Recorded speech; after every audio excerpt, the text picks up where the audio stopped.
You ever hear somebody say something like, that's logically possible? And you sit there like, hey, that sounded smart, but I have no idea what that means. Yeah, let's make modality make sense.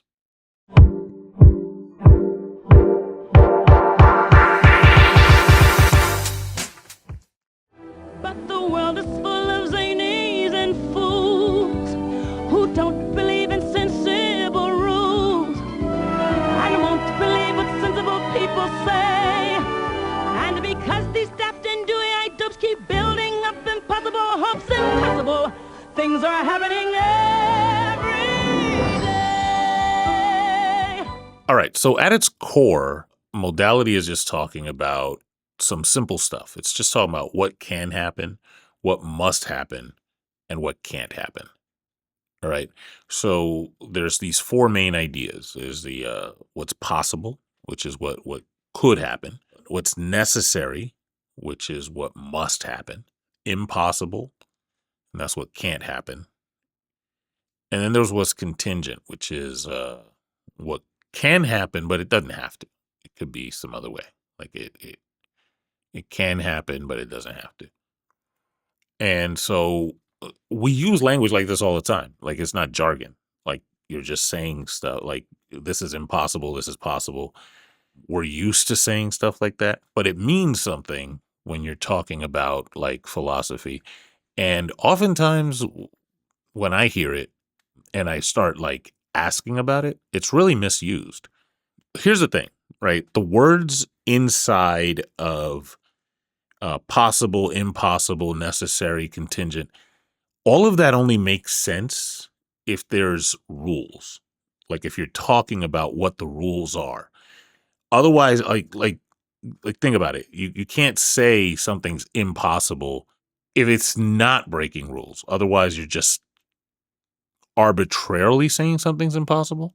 Like you could say it's impossible for something to do something if it's breaking like the laws of physics, right? It's impossible for somebody to float up in the air or some stuff like that. But we know that the laws of physics are rules, right? Uh, think about like chess. Chess has rules. If you're playing chess, it's necessary for white to move first. Again, you know the rules of chess. You're following it, so you understand what that is. It's possible for a pawn to move forward. That's possible. It also just happens to be contingent. Like it can happen, but it doesn't have to. Like you don't have to move a pawn. It's impossible for a bishop to move vertically. All of these things are things that like that makes sense. If I was to say, hey, when you're playing chess, a bishop, it's impossible for it to move vertically. That's all modality is. It's quick pause. If you're getting value out of this, the best way to support the show is through the End of a Species support page. That's what keeps the streams consistent, the research tight, and the production getting better over time. The link is in the description. Jump in if you want to help build this thing. It's just what do these words mean in relation to that rule set that I just gave you? And so if somebody says to you that something is impossible, but they don't want to give you the rule set, stop. Something's wrong. They're selling you something. Something's off. They're not completing a thought. Something is missing. If they refuse to give you the rule set, cut the conversation off because they're selling you words that don't mean anything. Like if I just put a board in front of you with weird pieces in it and I don't show you the rules and I say, show me what's possible, you're going to look at me weird, right? You're going to look at me like I'm asking you a nonsense question.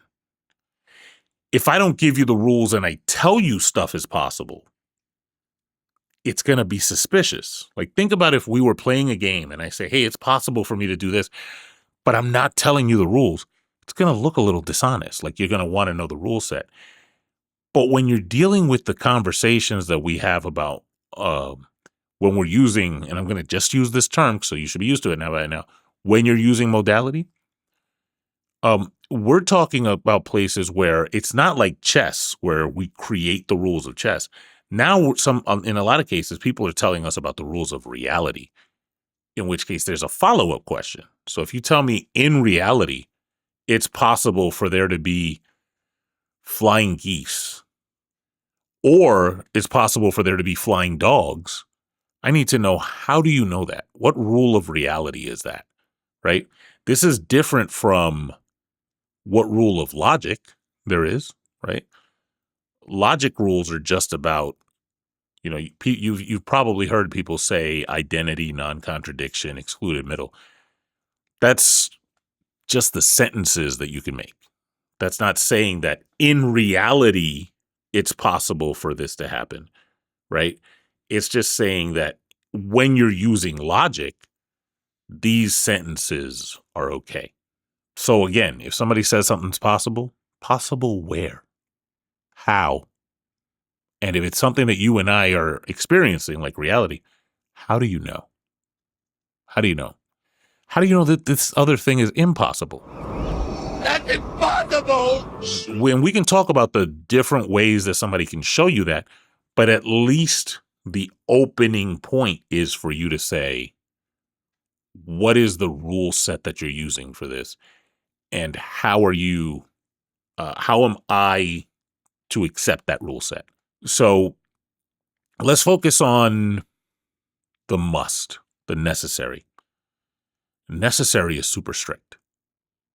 Super strict. It means in every single time, every possible scenario for this, and you might hear people say possible worlds, but I don't want to bog you down with this.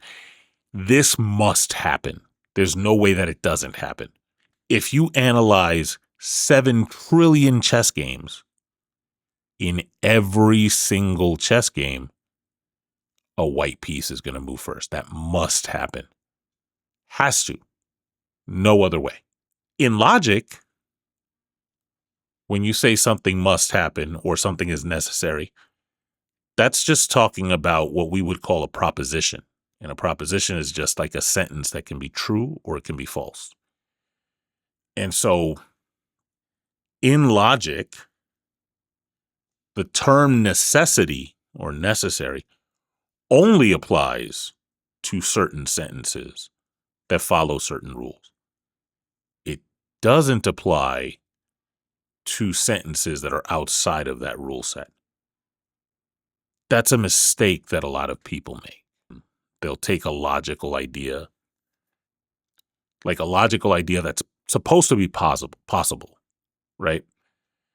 They'll take that idea and they'll make it like necessary. Like you might hear somebody say that logically there's a necessary person. That's it. That's not a thing. Not a thing in logic. You can have necessary sentences, but not a necessary person. A necessary object. Nope. Not in logic.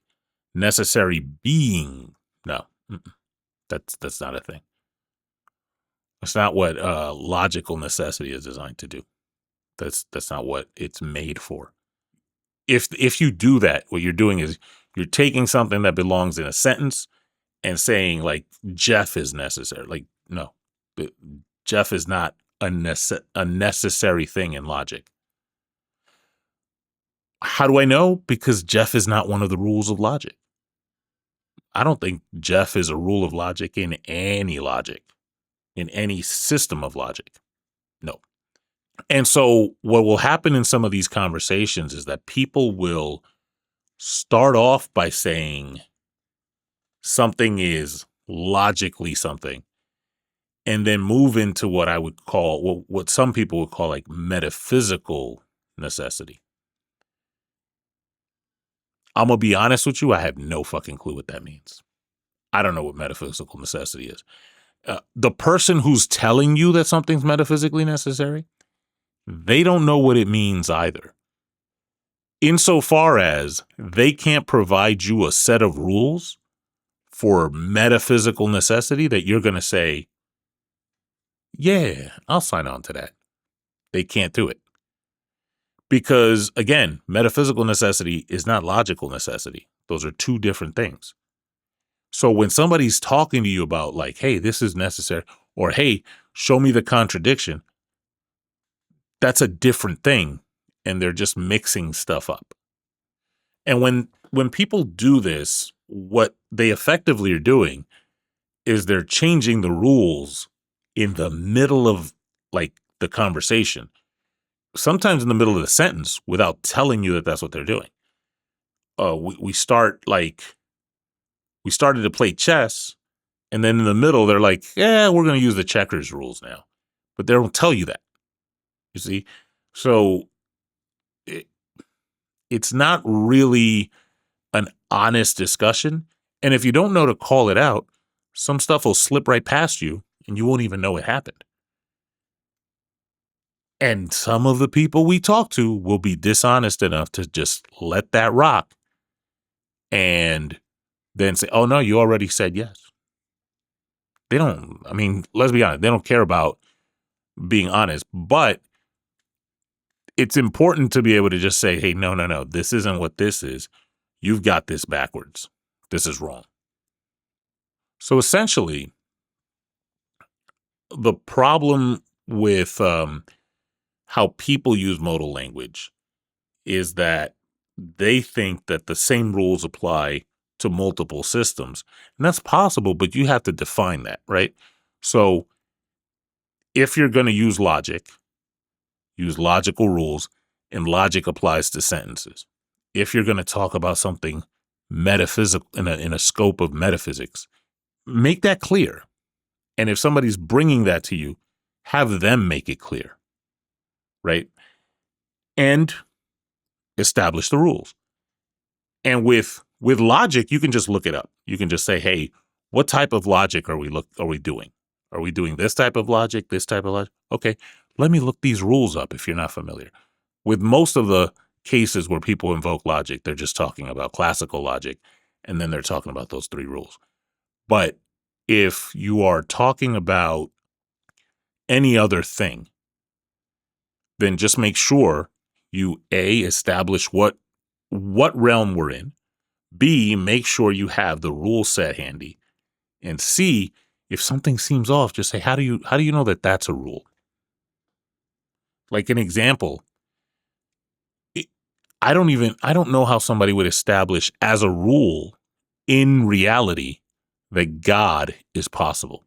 I don't know how somebody would establish as a rule in reality that God is impossible. This is what I mean when I say people don't know what metaphysical, like me with the type of content I create, I wouldn't go up to either side and say, hey, this is a rule I know, and you have to accept it. No, because how do you establish that? You don't have I guarantee you there is not an argument that you can make where you're taking the rules that I already accept and constructing a universe where a God is metaphysically possible. That's not going to happen. Here's a challenge from Nihilo. If you think you have an argument that establishes as a rule that a God is metaphysically possible or impossible, leave the short form in the comments. It may be used in a future video. And if you don't know the rules, you don't know what's possible. It's very simple. So before you accept that somebody, what somebody says about being possible or necessary, just ask yourself, what game are we playing? What system are we in? And how do you know? Like next time somebody says that's logically possible, or that's possible at all, don't argue, just ask them, possible, sure, according to what rules? I hope I made that make sense. Like, share, subscribe, and I'll see you next time.